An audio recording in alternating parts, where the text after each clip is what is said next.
είστε εδώ πέρα με την παρουσία σας. Όλες οι ομάδες, ανεξάρτητα από το ποιες βγήκατε ιστό ή νικητές, έχετε φέρει θέσεις πέρας ένα πολύ με πολύ αξιόλογη προσπάθεια, σε ένα πολύ πετυχημένο διαγωνισμό. Εξίσου όλους σας συγχαρητήρια. Σχετικά με το βραβείο το οποίο θα ανακοινώσουμε, το Κάντσατ αποτελεί μια δράση της Ευρωπαϊκής Διαστημικής Υπηρεσίας.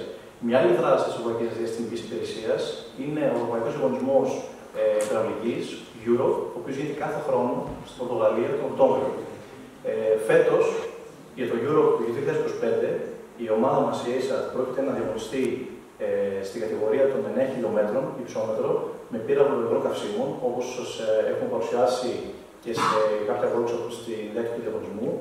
Και για τις ανάγκες της αποστολής της ASAT πρόκειται να χρησιμοποιηθεί ένα Kantsat μεταξύ των διαγωνιζομένων εσάς, το οποίο θα είναι το payload, το οποίο θα πετάξει στα 9 χιλιόμετρα.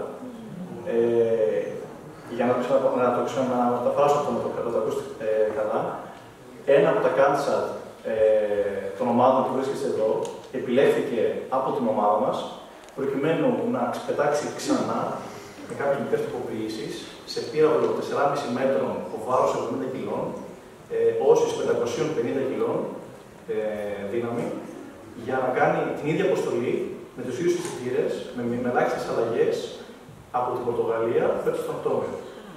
Αυτή είναι η αποστολή και το λόγο τώρα τον έχει ο κ. Μανώλης Μινούδης για να γίνει αυτή η υποδομή. Κάτι προϋπόμενο.